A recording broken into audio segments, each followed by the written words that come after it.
شروع اللہ کا نام لے کر جو بڑا مہربان نہایت رحم والا ہے۔ اور میں اپنے آپ کو پاک صاف نہیں کہتا، کیونکہ نفس امارہ انسان کو برائی ہی سکھاتا رہتا ہے، مگر یہ کہ میرا پروردگار رحم فرمائے۔ بے شک میرا پروردگار بخشنے والا ہے، مہربان ہے۔ اور بادشاہ نے حکم دیا کہ اسے میرے پاس لاؤ، میں اسے اپنا مصاحب خاص بناؤں گا۔ پھر جب ان سے گفتگو کی تو کہا کہ آج سے تم ہمارے ہاں صاحب منزلت ہو اور صاحب اعتبار ہو۔ یوسف نے کہا مجھے زرعی پیداوار پر مقرر کر دیجئے، کیونکہ میں حفاظت بھی کر سکتا ہوں اور اس کام سے واقف بھی ہوں۔ اس طرح ہم نے یوسف کو ملک مصر میں جگہ دی، اور وہ اس ملک میں جہاں چاہتے تھے رہتے تھے۔ ہم اپنی رحمت جس پر چاہتے ہیں کرتے ہیں، اور نیکوکاروں کے اجر کو ضائع نہیں کرتے۔ اور جو لوگ ایمان لائے اور ڈرتے رہے، ان کے لیے آخرت کا اجر بہت بہتر ہے۔ اور یوسف کے بھائی کنعان سے مصر میں غلہ خریدنے کے لیے آئے تو یوسف کے پاس گئے، تو یوسف نے ان کو پہچان لیا اور وہ ان کو نہ پہچان سکے۔ اور جب یوسف نے ان کے لیے ان کا سامان تیار کر دیا تو کہا کہ پھر آنا تو جو باپ کی طرف سے تمہارا ایک اور بھائی ہے اسے بھی میرے پاس لیتے آنا۔ کیا تم نہیں دیکھتے کہ میں ناپ بھی پوری دیتا ہوں اور مہمانداری بھی خوب کرتا ہوں؟ اب اگر تم اسے میرے پاس نہ لاؤ گے تو نہ تمہیں میرے ہاں سے غلہ ملے گا اور نہ تم میرے پاس ہی آ سکو گے۔ انہوں نے کہا کہ ہم اس کے بارے میں اس کے والد کو پھسلائیں گے اور ہم یہ کام کر کے رہیں گے۔ اور یوسف نے اپنے خدام سے کہا کہ ان کا سرمایہ یعنی غلے کی قیمت ان کے سامان میں رکھ دو۔ عجب نہیں کہ جب یہ اپنے اہل و عیال میں جائیں تو اسے پہچان لیں، اور عجب نہیں کہ یہ پھر یہاں آئیں۔ بس جب وہ اپنے والد کے پاس واپس گئے تو کہنے لگے کہ ابا، ہمارے لیے غلے کی بندش کر دی گئی ہے، تو ہمارے ساتھ ہمارے بھائی کو بھیج دیجئے تاکہ ہم پھر غلہ لائیں اور ہم اس کے نگہبان ہیں۔ یعقوب نے کہا کہ میں اس کے بارے میں تمہارا اعتبار نہیں کرتا، مگر ویسا ہی جیسا پہلے اس کے بھائی کے بارے میں کیا تھا، سو اللہ ہی بہتر نگہبان ہے اور وہ سب سے زیادہ رحم کرنے والا ہے۔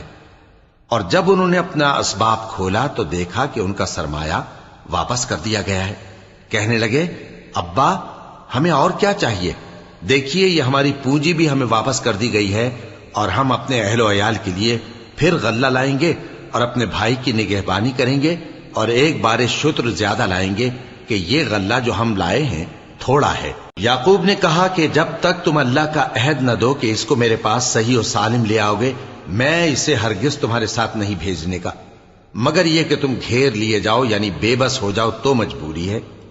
پس جب انہوں نے والد کو اپنا قول دیا تو یعقوب نے کہا کہ جو قول و قرار ہم کر رہے ہیں اس کا اللہ ضامن ہے، اور فرمایا کہ اے میرے بیٹو، ایک ہی دروازے سے داخل نہ ہونا بلکہ جدا جدا دروازوں سے داخل ہونا، اور میں اللہ کی تقدیر کو تو تم سے روک نہیں سکتا۔ بے شک حکم اللہ ہی کا ہے، میں اسی پر بھروسہ رکھتا ہوں، اور اہل توکل کو اسی پر بھروسہ رکھنا چاہیے۔ اور جب وہ ان مقامات سے داخل ہوئے جہاں جہاں سے داخل ہونے کے لیے ان کے والد نے ان سے کہا تھا، تو وہ تدبیر اللہ کے حکم کو ذرا بھی ٹال نہیں سکتی تھی۔ ہاں، وہ یعقوب کے دل کی خواہش تھی جو انہوں نے پوری کی تھی، اور بے شک وہ صاحب علم تھے، کیونکہ ہم نے ان کو علم سکھایا تھا، لیکن اکثر لوگ نہیں جانتے۔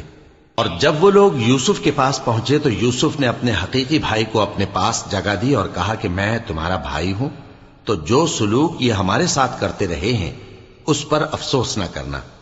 پھر جب ان کا اسباب تیار کر دیا تو اپنے بھائی کے تھیلے میں آپ خورا رکھ دیا۔ پھر جب وہ آبادی سے باہر نکل گئے تو ایک پکارنے والے نے آواز دی کہ قافلے والو، تم تو چور ہو۔ وہ ان کی طرف متوجہ ہو کر کہنے لگے کہ تمہاری کیا چیز کھوئی گئی ہے؟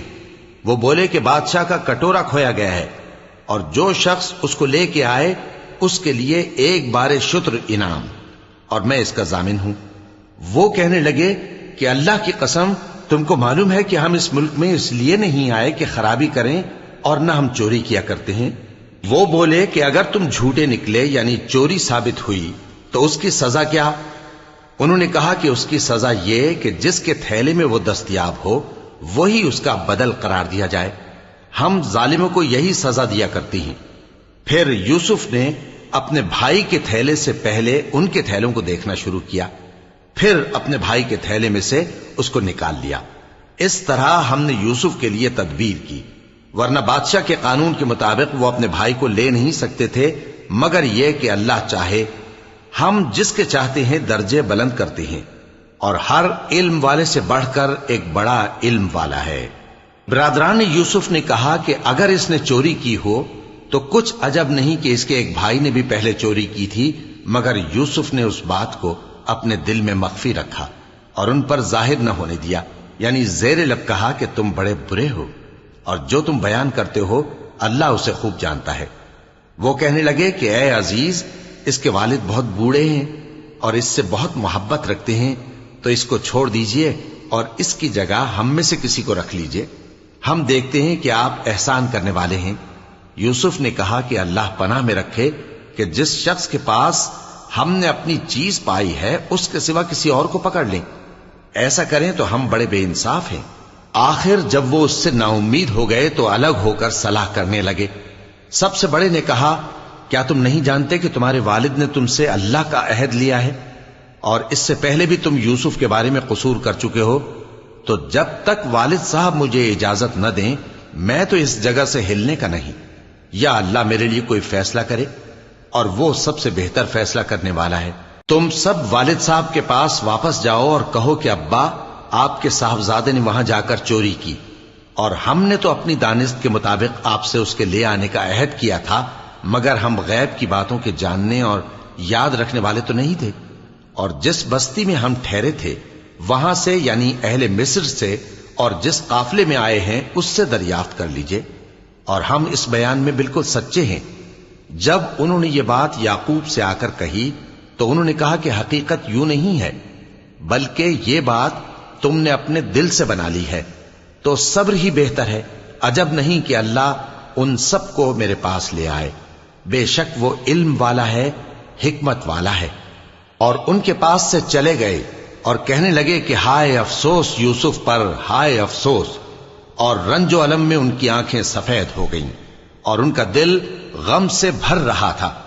بیٹے کہنے لگے کہ واللہ آپ تو یوسف کو اسی طرح یاد ہی کرتے رہیں گے یہاں تک کہ آپ گھل جائیں گے یا جان ہی دے دیں گے۔ انہوں نے کہا کہ میں تو اپنے غم و اندوہ کا اظہار اللہ سے کرتا ہوں، اور اللہ کی طرف سے وہ باتیں جانتا ہوں جو تم نہیں جانتے۔ اے بیٹو، یوں کرو کہ ایک دفعہ پھر جاؤ اور یوسف اور اس کے بھائی کو تلاش کرو، اور اللہ کی رحمت سے نا امید نہ ہونا، کہ اللہ کی رحمت سے تو کافر لوگ ہی نا امید ہوا کرتے ہیں۔ پھر جب وہ یوسف کے پاس گئے تو کہنے لگے کہ اے عزیز، ہمیں اور ہمارے اہل و عیال کو بڑی تکلیف ہو رہی ہے، اور ہم یہ تھوڑا سا سرمایہ لائے ہیں، آپ ہمیں اس کے عوض پورا غلہ دے دیجئے اور ہم پر خیرات کیجئے کہ اللہ خیرات کرنے والوں کو ثواب دیتا ہے۔ یوسف نے کہا، تمہیں معلوم ہے کہ جب تم نادانی میں پھنسے ہوئے تھے تو تم نے یوسف اور اس کے بھائی کے ساتھ کیا کیا تھا؟ وہ بولے، کیا واقعی تم ہی یوسف ہو؟ انہوں نے کہا، ہاں میں یوسف ہوں، اور بن یامین کی طرف اشارہ کر کے کہنے لگے، یہ میرا بھائی ہے، اللہ نے ہم پر بڑا احسان کیا ہے۔ جو شخص اللہ سے ڈرتا اور صبر کرتا ہے تو اللہ نیکوکاروں کا اجر ضائع نہیں کرتا۔ وہ بولے، اللہ کی قسم، اللہ نے تم کو ہم پر فضیلت بخشی ہے، اور بے شک ہم خطاکار تھے۔ یوسف نے کہا کہ آج کے دن تم پر کوئی ملامت نہیں، اللہ تم کو معاف کرے، اور وہ سب سے بڑھ کر رحم کرنے والا ہے۔ یہ میرا کرتا لے جاؤ، پھر اسے والد صاحب کے منہ پر ڈال دینا تو وہ بینا ہو جائیں گے، اور اپنے تمام اہل و عیال کو میرے پاس لے آؤ۔ اور جب قافلہ مصر سے روانہ ہوا تو ان کے والد کہنے لگے کہ اگر مجھ کو یہ نہ کہو کہ بوڑھا بہک گیا ہے تو مجھے تو یوسف کی بو آ رہی ہے۔ وہ بولے کہ واللہ آپ اسی قدیم غلطی میں مبتلا ہیں۔ مگر جب خوشخبری دینے والا آ پہنچا تو اس نے کرتا ان کے منہ پر ڈال دیا، سو وہ بینا ہو گئے، اور بیٹوں سے کہنے لگے، کیا میں نے تم سے نہیں کہا تھا کہ میں اللہ کی طرف سے وہ باتیں جانتا ہوں جو تم نہیں جانتے؟ بیٹوں نے کہا کہ ابا، ہمارے لیے ہمارے گناہ کی مغفرت مانگیے، بے شک ہم خطاکار تھے۔ فرمایا، میں اپنے پروردگار سے تمہارے لیے بخشش مانگوں گا، بے شک وہ بخشنے والا ہے، مہربان ہے۔ پھر جب یہ سب لوگ یوسف کے پاس پہنچے تو انہوں نے اپنے والدین کو اپنے پاس جگہ دی اور کہا، مصر میں داخل ہو جائیے، اللہ نے چاہا تو امن و امان سے رہیے گا۔ اور اپنے والدین کو تخت پر بٹھایا اور سب ان کے آگے سجدے میں گر پڑے۔ اور اس وقت یوسف نے کہا، ابا جان، یہ میرے اس خواب کی تعبیر ہے جو میں نے پہلے بچپن میں دیکھا تھا۔ میرے پروردگار نے اسے سچ کر دیا، اور اس نے مجھ پر بہت سے احسان کیے ہیں کہ مجھ کو قید خانے سے نکالا، اور اس کے بعد کہ شیطان نے مجھ میں اور میرے بھائیوں میں فساد ڈال دیا تھا، آپ کو گاؤں سے یہاں لایا۔ بے شک میرا پروردگار جو چاہتا ہے تدبیر سے کرتا ہے، وہ علم والا ہے، حکمت والا ہے۔ جب یہ سب باتیں ہو لیں تو یوسف نے اللہ سے دعا کی کہ اے میرے پروردگار، تو نے مجھ کو حکومت سے نوازا اور خوابوں کی تعبیر کا علم بخشا۔ اے آسمانوں اور زمین کے پیدا کرنے والے، تو ہی دنیا اور آخرت میں میرا کارساز ہے۔ تو مجھے دنیا سے اپنی اطاعت کی حالت میں اٹھائیو اور آخرت میں اپنے نیک بندوں میں داخل کیجو۔ اے پیغمبر، یہ اخبار غیب میں سے ہیں جو ہم تمہاری طرف بھیجتے ہیں۔ اور جب برادران یوسف نے اپنی بات پر اتفاق کیا تھا اور وہ فریب کر رہے تھے تو تم ان کے پاس تو نہ تھے، اور بہت سے آدمی گو تم کتنی خواہش کرو ایمان لانے والے نہیں ہیں، اور تم ان سے اس خیر خواہی کا کچھ صلہ بھی تو نہیں مانگتے۔ یہ قرآن اور کچھ نہیں، تمام جہانوں کے لیے نصیحت ہے۔ اور آسمان و زمین میں بہت سی نشانیاں ہیں جن پر سے یہ گزرتے ہیں اور ان کو نظر انداز کر دیتے ہیں، اور یہ اکثر اللہ پر ایمان نہیں رکھتے مگر اس کے ساتھ شرک بھی کرتے ہیں۔ تو کیا یہ اس بات سے بے خوف ہیں کہ ان پر اللہ کا عذاب نازل ہو کر ان کو ڈھانپ لے، یا ان پر ناگہاں قیامت آ جائے اور انہیں خبر بھی نہ ہو؟ کہہ دو میرا رستہ تو یہ ہے، میں اللہ کی طرف بلاتا ہوں سمجھ بوجھ کر، میں بھی لوگوں کو اللہ کی طرف بلاتا ہوں اور میرے پیرو بھی، اور اللہ پاک ہے اور میں شرک کرنے والوں میں سے نہیں ہوں۔ اور ہم نے تم سے پہلے بستیوں کے رہنے والوں میں سے مرد ہی بھیجے تھے جن کی طرف ہم وہی بھیجتے تھے۔ کیا ان لوگوں نے ملک میں سیر و سیاحت نہیں کی کہ دیکھ لیتے کہ جو لوگ ان سے پہلے تھے ان کا انجام کیا ہوا؟ اور متقیوں کے لیے آخرت کا گھر بہت اچھا ہے، کیا تم سمجھتے نہیں؟ یہاں تک کہ جب پیغمبر نا امید ہو گئے اور انہوں نے خیال کیا کہ اپنی نصرت کے بارے میں جو بات انہوں نے کہی تھی اس میں وہ سچے نہ نکلے، تو ان کے پاس ہماری مدد آ پہنچی۔ پھر جسے ہم نے چاہا بچا دیا، اور ہمارا عذاب اتر کر گناہگار لوگوں سے پھیرا نہیں کرتا۔ ان کے قصے میں عقل مندوں کے لیے عبرت ہے۔ یہ قرآن ایسی بات نہیں ہے جو اپنے دل سے بنائی گئی ہو، بلکہ جو کتابیں اس سے پہلے نازل ہوئی ہیں ان کی تصدیق کرنے والا ہے، اور ہر چیز کی تفصیل کرنے والا، اور مومنوں کے لیے ہدایت اور رحمت ہے۔ شروع اللہ کا نام لے کر جو بڑا مہربان نہایت رحم والا ہے۔ الف لام میم را۔ اے نبی، یہ کتاب الہی کی آیتیں ہیں، اور جو کچھ تمہارے پروردگار کی طرف سے تم پر نازل ہوا ہے حق ہے، لیکن اکثر لوگ ایمان نہیں لاتے۔ اللہ وہی تو ہے جس نے ستونوں کے بغیر آسمان جیسا کہ تم دیکھتے ہو اتنے اونچے بنائے، پھر عرش پر جلوہ افروز ہوا اور سورج اور چاند کو کام میں لگا دیا۔ ہر ایک میعاد معین تک گردش کر رہا ہے۔ وہی دنیا کے کاموں کا انتظام کرتا ہے۔ اس طرح وہ اپنی آیتیں کھول کھول کر بیان کرتا ہے کہ تم اپنے پروردگار کے روبرو جانے کا یقین کرو۔ اور وہی ہے جس نے زمین کو پھیلایا اور اس میں پہاڑ اور دریا پیدا کیے، اور ہر طرح کے میووں کی دو دو قسمیں بنائیں۔ وہی رات کو دن کا لباس پہناتا ہے۔ غور کرنے والوں کے لیے اس میں بہت سی نشانیاں ہیں۔ اور زمین میں کئی طرح کے قطعات ہیں ایک دوسرے سے ملے ہوئے، اور انگور کے باغ اور کھیتی اور کھجور کے درخت۔ بعض کی بہت سی شاخیں ہیں اور بعض کی اتنی نہیں ہوتی، باوجود کہ پانی سب کو ایک ہی ملتا ہے۔ اور ہم بعض میووں کو بعض پر لذت میں فضیلت دیتی ہیں، اور اس میں سمجھنے والوں کے لیے بہت سی نشانیاں ہیں۔ اگر تم عجیب بات سننی چاہو تو کافروں کا یہ کہنا عجیب ہے کہ جب ہم مر کر مٹی ہو جائیں گے تو کیا از سر نو پیدا ہوں گے؟ یہی لوگ ہیں جو اپنے پروردگار سے منکر ہوئے ہیں، اور یہی ہیں جن کی گردنوں میں طوق ہوں گے، اور یہی اہل دوزخ ہیں کہ ہمیشہ اس میں جلتے رہیں گے۔ اور یہ لوگ بھلائی سے پہلے تم سے برائی جلدی سے مانگتے ہیں، یعنی طالب عذاب ہیں، حالانکہ ان سے پہلے عذاب واقع ہو چکے ہیں۔ اور تمہارا پروردگار لوگوں کو باوجود ان کی بے انصافیوں کے معاف کرنے والا ہے، اور بے شک تمہارا پروردگار سخت عذاب دینے والا ہے۔ اور کافر لوگ کہتے ہیں کہ اس پیغمبر پر اس کے پروردگار کی طرف سے کوئی نشانی کیوں نازل نہیں ہوئی؟ اے نبی، تم تو صرف خبردار کرنے والے ہو، اور ہر ایک قوم کے لیے رہنما ہوا کرتا ہے۔ اللہ ہی اس بچے سے واقف ہے جو عورت کے پیٹ میں ہوتا ہے، اور وہی پیٹ کے سکڑنے اور بڑھنے سے بھی واقف ہے، اور ہر چیز کا اس کے ہاں ایک اندازہ مقرر ہے۔ وہ چھپی اور ظاہر چیزوں کا جاننے والا ہے، سب سے بزرگ ہے، عالی رتبہ ہے۔ کوئی تم میں سے چپکے سے بات کہے یا پکار کر، یا رات کو کہیں چھپ جائے یا دن کی روشنی میں کھلم کھلا چلے پھرے، اللہ کے نزدیک برابر ہے۔ اس کے آگے اور پیچھے اللہ کے چوکیدار ہیں جو اللہ کے حکم سے اس کی نگرانی کرتے ہیں۔ اللہ اس نعمت کو جو کسی قوم کو حاصل ہے نہیں بدلتا جب تک کہ وہ اپنی حالت کو نہ بدلے، اور جب اللہ کسی قوم کے ساتھ برائی کا ارادہ کرتا ہے تو وہ پھر نہیں سکتی، اور اللہ کے سوا ان کا کوئی مددگار نہیں ہوتا۔ وہی تو ہے جو تم کو ڈرانے اور امید دلانے کے لیے بجلی دکھاتا اور بھاری بھاری بادل پیدا کرتا ہے، اور رعد اور فرشتے سب اس کے خوف سے اس کی تسبیح و تحمید کرتے رہتے ہیں۔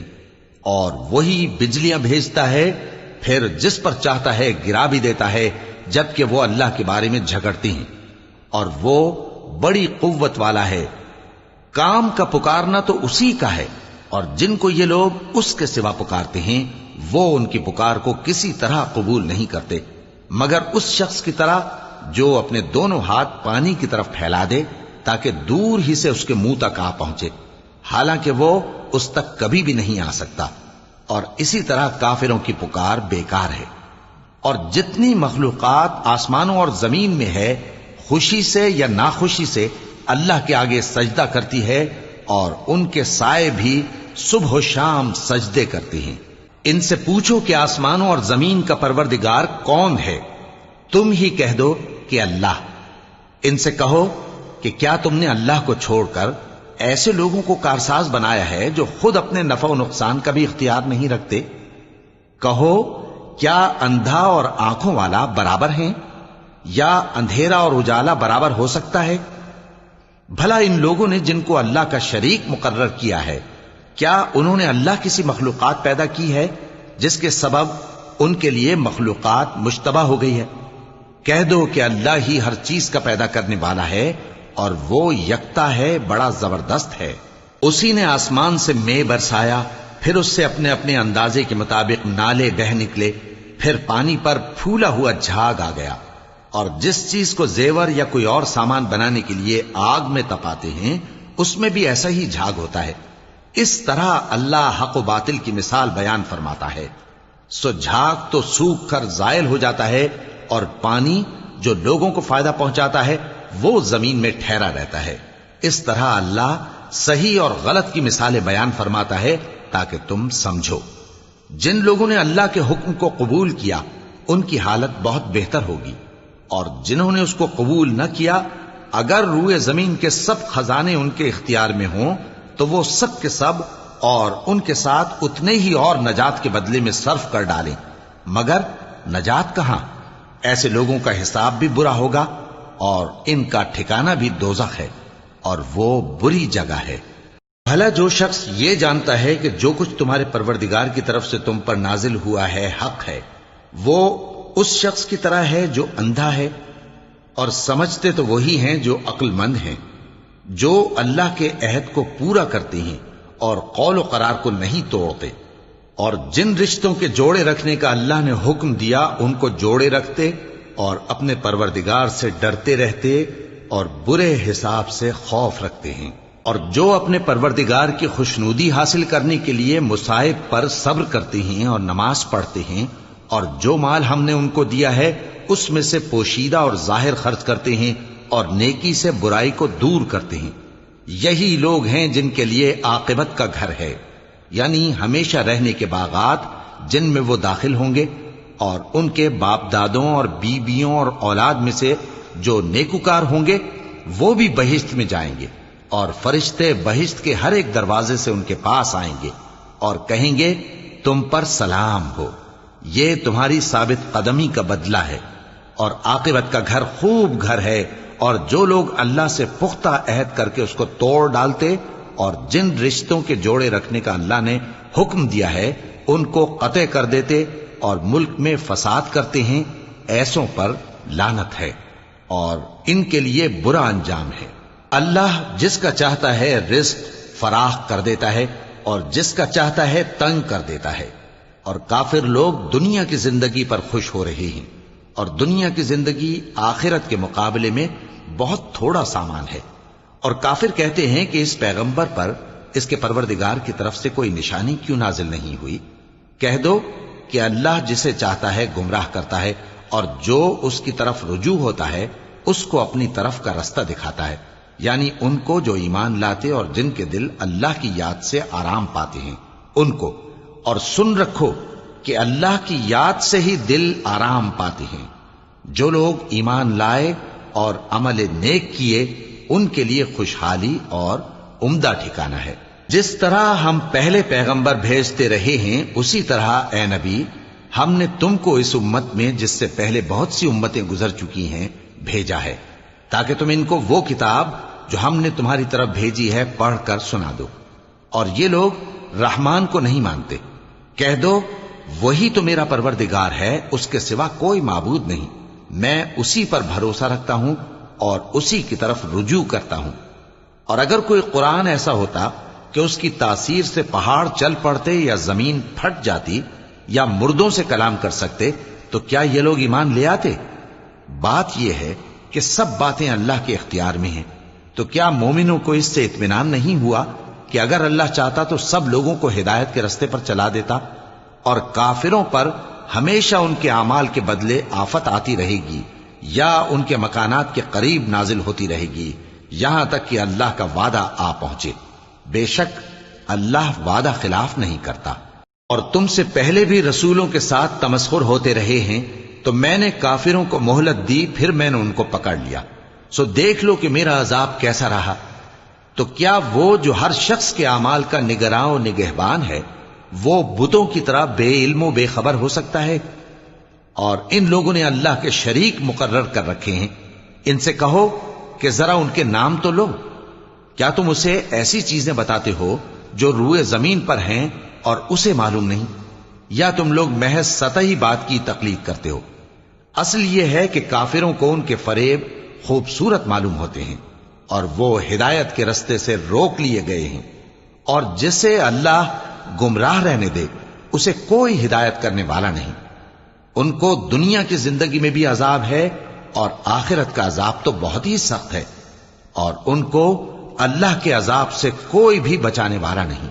جس جنت کا پرہیزگاروں سے وعدہ کیا گیا ہے اس کی شان یہ ہے کہ اس کے نیچے نہریں بہ رہی ہیں، اس کے پھل ہمیشہ باقی رہنے والے ہیں اور اس کے سائے بھی۔ یہ ان لوگوں کا انجام ہے جو متقی ہیں، اور کافروں کا انجام دوزخ ہے۔ اور جن لوگوں کو ہم نے کتاب دی ہے وہ اس کتاب سے جو تم پر نازل ہوئی ہے خوش ہوتی ہیں، اور بعض فرقے اس کی بعض باتیں نہیں بھی مانتے۔ کہہ دو کہ مجھ کو یہی حکم ہوا ہے کہ اللہ ہی کی عبادت کروں اور اس کے ساتھ کسی کو شریک نہ بناؤں، میں اسی کی طرف بلاتا ہوں اور اسی کی طرف مجھے لوٹنا ہے۔ اور اسی طرح ہم نے اس قرآن کو عربی زبان کا فرمان بنا کر نازل کیا ہے، اور اگر تم علم آ جانے کے بعد ان لوگوں کی خواہشوں کے پیچھے چلو گے تو اللہ کے سامنے کوئی نہ تمہارا مددگار ہوگا اور نہ کوئی بچانے والا۔ اور اے نبی ہم نے تم سے پہلے بھی پیغمبر بھیجے تھے اور ان کو بیویاں اور اولاد بھی دی تھیں، اور کسی پیغمبر کے اختیار کی بات نہ تھی کہ اللہ کے حکم کے بغیر کوئی نشانی لے آتا۔ ہر حکم قضا کتاب میں لکھا ہوا ہے۔ اللہ جس چیز کو چاہتا ہے مٹا دیتا ہے اور جس کو چاہتا ہے باقی رکھتا ہے، اور اسی کے پاس اصل کتاب ہے۔ اور اگر ہم کوئی عذاب جس کا ان لوگوں سے وعدہ کرتے ہیں تمہیں دکھائیں، یعنی تمہارے روبرو ان پر نازل کریں، یا تمہاری مدت حیات پوری کر دیں، یعنی تمہارے انتقال کے بعد عذاب بھیجیں، تو تمہارا کام ہمارے احکام کا پہنچا دینا ہے اور ہمارا کام حساب لینا ہے۔ کیا انہوں نے نہیں دیکھا کہ ہم زمین کو اس کے کناروں سے گھٹاتے چلے آ رہے ہیں؟ اور اللہ جیسا چاہتا ہے حکم کرتا ہے، کوئی اس کے حکم کا رد کرنے والا نہیں، اور وہ جلد حساب لینے والا ہے۔ جو لوگ ان سے پہلے تھے وہ بھی بہتیری تدبیریں کرتے رہے ہیں، سو تدبیر تو سب اللہ ہی کی ہوتی ہے۔ ہر شخص جو کچھ کر رہا ہے اللہ اسے جانتا ہے، اور کافر جلد معلوم کر لیں گے کہ آخرت میں اچھا انجام کس کے لیے ہوتا ہے۔ اور کافر لوگ کہتے ہیں کہ تم پیغمبر نہیں ہو، کہہ دو کہ میرے اور تمہارے درمیان اللہ اور وہ شخص جس کے پاس کتاب آسمانی کا علم ہے بطور گواہ کافی ہے۔ شروع اللہ کا نام لے کر جو بڑا مہربان نہایت رحم والا ہے۔ الف لام را، یہ ایک پر نور کتاب ہے، اس کو ہم نے تم پر اس لیے نازل کیا ہے کہ تم لوگوں کو اندھیروں سے نکال کر روشنی کی طرف لے جاؤ، یعنی ان کے پروردگار کے حکم سے عزت والے خوبیوں والے مالک کے راستے کی طرف، یعنی اس اللہ کے راستے کی طرف کہ جو کچھ آسمانوں اور زمین میں ہے سب اسی کا ہے۔ اور ان کافروں کے لیے عذاب شدید کی وجہ سے تباہی اور بربادی مقدر ہے، جو آخرت کے مقابلے میں دنیاوی زندگی کو پسند کرتے اور لوگوں کو اللہ کے راستے سے روکتے اور اس میں کجی چاہتے ہیں۔ یہ لوگ بڑے دور کی گمراہی میں ہیں، اور ہم نے کوئی پیغمبر نہیں بھیجا مگر وہ اپنی قوم کی زبان بولتا تھا تاکہ انہیں احکام الہی کھول کھول کر بتا دے۔ پھر اللہ جسے چاہتا ہے گمراہ رہنے دیتا ہے اور جسے چاہتا ہے ہدایت دیتا ہے، اور وہ غالب ہے، حکمت والا ہے۔ اور ہم نے موسیٰ کو اپنی نشانیاں دے کر بھیجا کہ اپنی قوم کو تاریکیوں سے نکال کر روشنی میں لے جاؤ اور ان کو اللہ کے دن یاد دلاؤ، اور اس میں ان لوگوں کے لیے جو صابر و شاکر ہیں نشانیاں ہیں۔ اور جب موسیٰ نے اپنی قوم سے کہا کہ اللہ نے جو تم پر مہربانیاں کی ہیں ان کو یاد کرو، جبکہ اس نے تم کو فرعون کی قوم سے رہائی بخشی، وہ لوگ تمہیں برے برے عذاب دیتے تھے اور تمہارے بیٹوں کو مار ڈالتے تھے اور تمہاری لڑکیوں کو زندہ رہنے دیتے تھے، اور اس میں تمہارے پروردگار کی طرف سے بڑی آزمائش تھی۔ اور جب تمہارے پروردگار نے تم کو آگاہ کیا کہ اگر شکر کرو گے تو میں تمہیں زیادہ دوں گا، اور اگر ناشکری کرو گے تو یاد رکھو کہ میرا عذاب بھی سخت ہے۔ اور موسیٰ نے صاف صاف کہہ دیا کہ اگر تم اور جتنے اور لوگ زمین میں ہیں سب کے سب ناشکری کرو تو بھی اللہ بے نیاز ہے، قابل تعریف ہے۔ بھلا تم کو ان لوگوں کے حالات کی خبر نہیں پہنچی جو تم سے پہلے تھے، یعنی نوح اور عاد اور سمود کی قوم اور جو ان کے بعد تھے، جن کا علم اللہ کے سوا کسی کو نہیں۔ جب ان کے پاس ان کے پیغمبر نشانیاں لے کر آئے تو انہوں نے اپنے ہاتھ ان کے منہوں پر رکھ دیے کہ خاموش رہو، اور کہنے لگے کہ ہم تو تمہاری رسالت کو تسلیم نہیں کرتے، اور جس چیز کی طرف تم ہمیں بلاتے ہو ہم کو اس میں بھاری شک ہے۔ ان کے پیغمبروں نے کہا کیا تم کو اللہ کے بارے میں شک ہے جو آسمانوں اور زمین کا پیدا کرنے والا ہے؟ وہ تمہیں اس لیے بلاتا ہے کہ تمہارے گناہ بخشے اور ایک مدت مقرر تک تم کو مہلت دے۔ وہ بولے کہ تم تو ہمارے ہی جیسے آدمی ہو، تمہارا یہ منشا ہے کہ جن چیزوں کو ہمارے بڑے پوجتے رہے ہیں ان کے پوجنے سے تم ہمیں روک دو، تو اچھا کوئی کھلی دلیل لاؤ، یعنی معجزہ دکھاؤ۔ پیغمبروں نے ان سے کہا کہ ہاں ہم تمہارے ہی جیسے آدمی ہیں، لیکن اللہ اپنے بندوں میں سے جس پر چاہتا ہے نبوت کا احسان کرتا ہے، اور ہمارے اختیار کی بات نہیں کہ ہم اللہ کے حکم کے بغیر تم کو تمہاری فرمائش کے مطابق معجزہ دکھائیں، اور اللہ ہی پر مومنوں کو تو بھروسہ رکھنا چاہیے۔ اور ہم کیوں اللہ پر بھروسہ نہ رکھیں حالانکہ اس نے ہم کو ہمارے دین کے سیدھے رستے بتائے ہیں، اور جو تکلیفیں تم ہم کو دیتے ہو اس پر ہم صبر کریں گے، اور اہل توکل کو تو اللہ ہی پر بھروسہ رکھنا چاہیے۔ اور جو کافر تھے انہوں نے اپنے پیغمبروں سے کہا کہ یا تو ہم تم کو اپنے ملک سے باہر نکال دیں گے یا تم ہمارے مذہب میں واپس آ جاؤ۔ پس ان کے پروردگار نے ان کی طرف وحی بھیجی کہ ہم ظالموں کو ہلاک کر دیں گے اور ان کے بعد تم کو اس زمین میں آباد کر دیں گے۔ یہ اس شخص کے لیے ہے جو قیامت کے روز میرے سامنے کھڑے ہونے سے ڈرے اور میرے عذاب سے خوف کرے۔ اور پیغمبروں نے اللہ سے فتح چاہی اور ہر سرکش ضدی نامراد رہ گیا۔ اس کے پیچھے دوزخ ہے اور اسے پیپ والا پانی پلایا جائے گا، وہ اس کو گھونٹ گھونٹ کر کے پیے گا اور گلے سے نہیں اتار سکے گا، اور ہر طرف سے اسے موت آ رہی ہوگی مگر وہ مرنے میں نہیں آئے گا۔ اور اس کے بعد سخت عذاب ہوگا۔ جن لوگوں نے اپنے پروردگار سے کفر کیا ان کے اعمال کی مثال راکھ کی سی ہے کہ آندھی کے دن اس پر زور کی ہوا چلے جو اسے اڑا لے جائے۔ اسی طرح جو کام وہ کرتے رہے ان پر ان کو کچھ قابو نہ ہوگا۔ یہی تو پرلے سرے کی گمراہی ہے۔ کیا تم نے نہیں دیکھا کہ اللہ نے آسمانوں اور زمین کو تدبیر سے پیدا کیا ہے؟ اگر وہ چاہے تو تم کو نابود کر دے اور تمہاری جگہ نئی مخلوق پیدا کر دے، اور یہ اللہ کو کچھ بھی مشکل نہیں۔ اور قیامت کے دن سب لوگ اللہ کے سامنے کھڑے ہوں گے تو غریب پیروکار بڑے بن بیٹھنے والوں سے کہیں گے کہ ہم تو تمہارے پیرو تھے، کیا تم اللہ کا کچھ عذاب ہم پر سے دفع کر سکتے ہو؟ وہ کہیں گے کہ اگر اللہ ہم کو ہدایت کرتا تو ہم تم کو ہدایت کرتے۔ اب ہم گھبراہٹ ظاہر کریں یا صبر کریں ہمارے حق میں برابر ہے، کوئی جگہ رہائی کی ہمارے لیے نہیں ہے۔ اور جب حساب کتاب کا کام فیصل ہو چکے گا تو شیطان کہے گا جو وعدہ اللہ نے تم سے کیا تھا وہ تو سچا تھا، اور جو وعدہ میں نے تم سے کیا تھا وہ جھوٹا تھا، اور میرا تم پر کسی طرح کا زور نہیں تھا۔ ہاں، میں نے تم کو گمراہی اور باطل کی طرف بلایا تو تم نے جلدی سے اور بے دلیل میرا کہنا مان لیا۔ تو آج مجھے ملامت نہ کرو، اپنے آپ ہی کو ملامت کرو۔ نہ میں تمہاری فریاد رسی کر سکتا ہوں اور نہ تم میری فریاد رسی کر سکتے ہو۔ میں اس بات سے انکار کرتا ہوں کہ تم پہلے مجھے شریک بناتے تھے۔ بے شک جو ظالم ہیں ان کے لیے درد دینے والا عذاب ہے۔ اور جو ایمان لائے اور عمل نیک کرتے رہے وہ بہشتوں میں داخل کیے جائیں گے جن کے نیچے نہریں بہہ رہی ہیں۔ اپنے پروردگار کے حکم سے وہ ہمیشہ ان میں رہیں گے، وہاں وہ ہر ملاقات پر ایک دوسرے کو سلام کہیں گے۔ کیا تم نے نہیں دیکھا کہ اللہ نے کلمہ طیبہ کی کیسی مثال بیان فرمائی ہے؟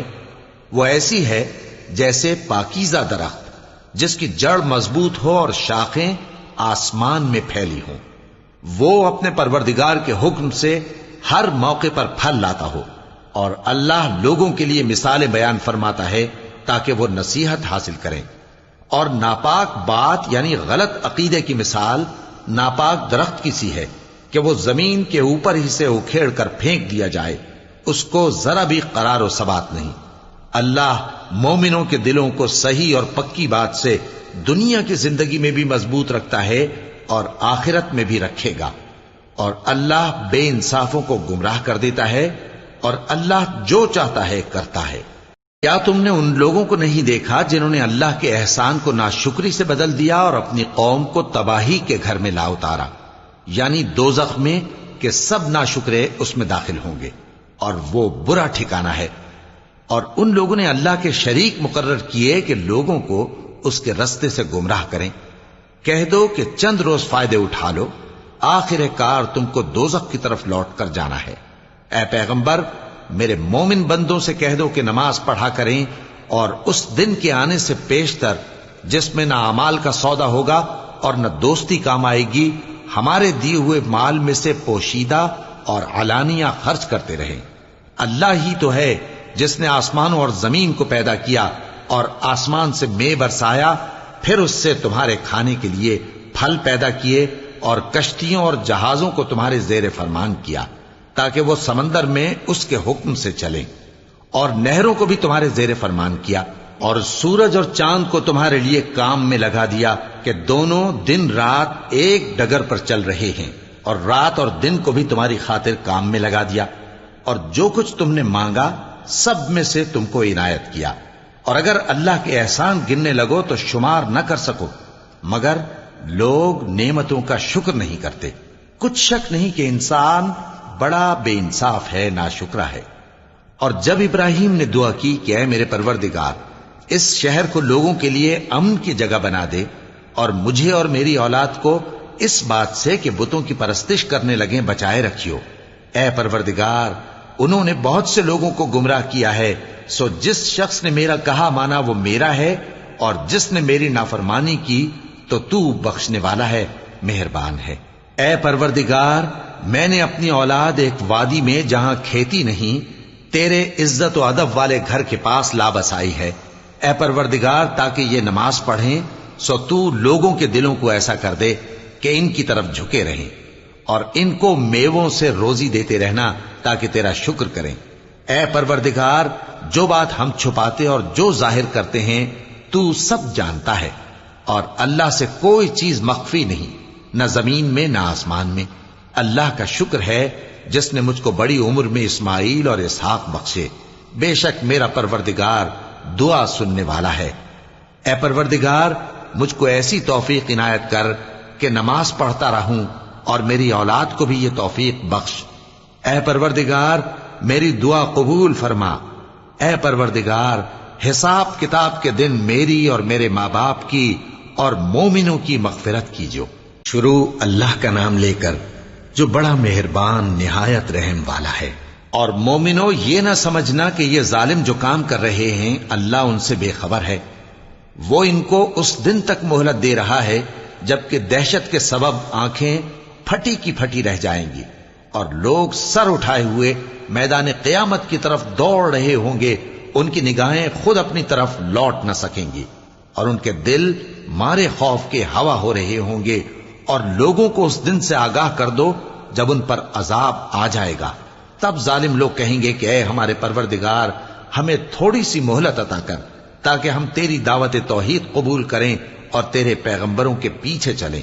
تو جواب ملے گا، کیا تم پہلے قسمیں نہیں کھایا کرتے تھے کہ تم کو اس حال سے جس میں تم ہو زوال نہیں ہوگا؟ اور جو لوگ اپنے آپ پر ظلم کرتے تھے تم ان کے مکانوں میں رہتے تھے، اور تم پر ظاہر ہو چکا تھا کہ ہم نے ان لوگوں کے ساتھ کس طرح کا معاملہ کیا تھا، اور تمہارے سمجھانے کے لیے مثالیں بیان کر دی تھیں۔ اور انہوں نے بڑی بڑی تدبیریں کی، اور ان کی سب تدبیریں اللہ کے ہاں لکھی ہوئی ہیں۔ گو وہ تدبیریں ایسی غضب کی تھیں کہ ان سے پہاڑ بھی ٹل جائیں۔ تو ایسا خیال نہ کرنا کہ اللہ نے جو اپنے پیغمبروں سے وعدہ کیا ہے وہ اس کے خلاف کرے گا۔ بے شک اللہ زبردست ہے، بدلہ لینے والا ہے۔ جس دن یہ زمین دوسری ہی زمین بنا دی جائے گی اور آسمان بھی بدل دیے جائیں گے، اور سب لوگ اللہ کے سامنے نکل کھڑے ہوں گے، جو یکتا ہے بڑا زبردست ہے۔ اور اس دن تم گناہگاروں کو دیکھو گے کہ زنجیروں میں جکڑے ہوئے ہیں، ان کے کرتے تارکول کے ہوں گے، اور ان کے چہروں کو آگ لپٹ رہی ہوگی، یہ اس لیے کہ اللہ ہر شخص کو اس کے اعمال کا بدلہ دے۔ بے شک اللہ جلد حساب لینے والا ہے۔